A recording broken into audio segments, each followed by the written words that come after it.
Nagaa akkam jirtan hordoftoota nagaa tiyuubii baga deebitanii gara chaanaalii keenyaa nagaadhaan dhuftan. Har'allee barumsa afaan Ingiliffaa afaan oromootiin isiniif qabadhee dhufeen jira. Okay, maalidha har'a kan barannu waa'ee subject, predicate fi object kan jedhamanidha jechuudha. Yeroo baay'ee barattoonni hedduu yoo rakkatan argaa kanarratti jechuudha. Amma jecha tokkorraa yookaan ammoo himarraa jechuudha. Himarraa subjectiin isaa maalidha, predicatein isaa maalidha, objectiin isaa maalidha, akkamitti baasna kan jedhu ilaallaa jechuudha. Kana beeknan baay'ee isinii salphata. Afaan Ingiliffaa keessatti illee baay'ee iddoo guddaa qaba waan ta'eef baay'ee isinii salphisaa jechuudha. Keessattuu warroonni immoo giraamarii sirriitti barachuu barbaadaniif baay'ee isiniif fayyadaa jechuudha. Kanaaf na waliin turuun hin raaffatinaa. Warroonni haarawaa taatan akkuma baratame subscribe gochuudhaan nu waliin ta'uu dandeessanii. Yaada keessan ammoo koomentii irratti nu barreessaa. Barumsa akkamii barachuu barbaadan isallee lafa nuuf kaa'aa jechuudha. Subject jechuun maal jechuudha? Subject jechuun namni amma fakkeenyaaf namni tokko wanta tokko dalagu abbaa wanta san dalagee jechuudha. Amma caalaan deeme yoo jenne eenyutu deeme? Caalaadha. Caalaan nyaate yoo jenne eenyutu nyaate? Caalaadha. Kanaaf asirratti amma wanta yookaan abbaa gocha san hojjete yookaan abbaa gocha san raawwate maqaa maali san raawwate jechuudha. Gocha san raawwateen maal jennaa? Subject jennaa jechuudha. Is a subject of the sentence. Sentensii tokko keessatti subjectiin maalidha? Action san kan perform godhe yookaan kan hojjete sana jechuudha. Abbaa san jechuudha. Namni hima tokko keessatti hojii tokko hojjetu sun maal jedhama? Subject jedhama jechuudha. Subject jedhama. Fakkeenyaaf amma the postman delivered a letter jedha. The postman delivered a letter.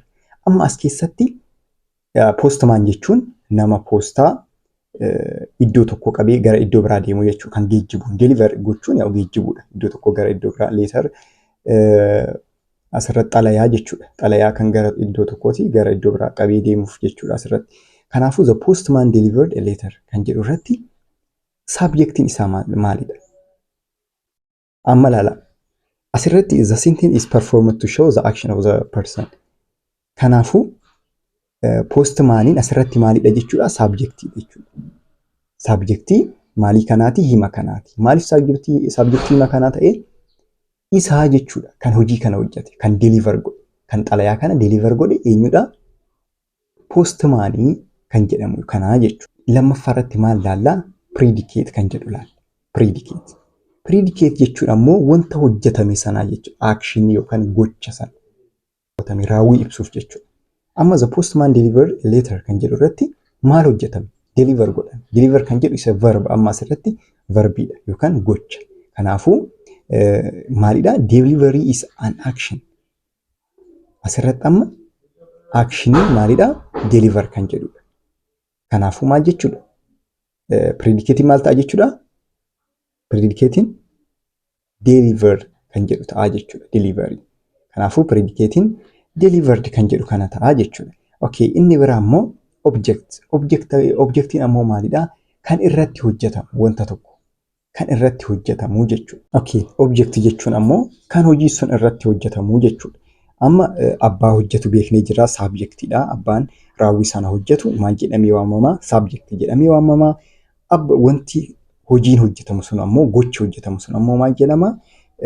Predicate jechuu dandeenya. Amma asitti inni biraa ammoo kan hojjetamu sun wanti irratti hojjetamu sun jechuudha.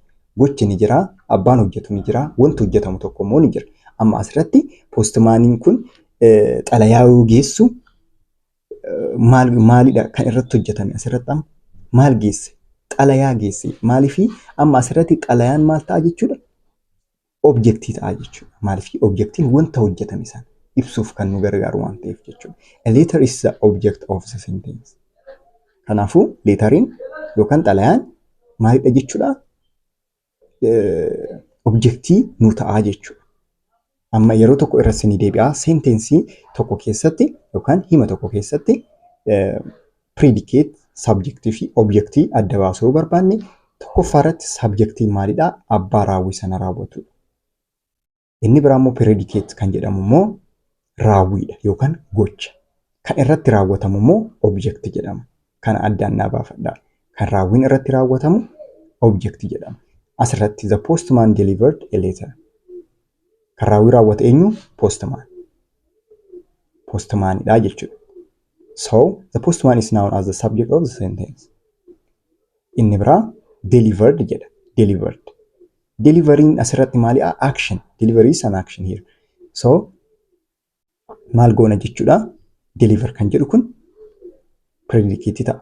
Letter kan jedhu immoo maalidha? Kan raawwiin irratti raawwatame waan ta'eef maal ta'a? Objectii ta'a jechuudha.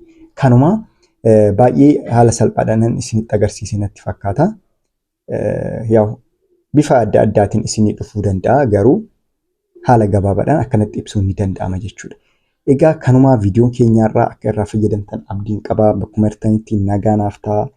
Warroonni subscribe hin godhin subscribe godhaa. Warroonni onlineidhaan direct barachuu barbaaddan lakkoofsa bilbilaa keenyaan nu dubbisaa ta'u barumsa keessan hordofuu dandeessanii jechuudha onlineidhaan.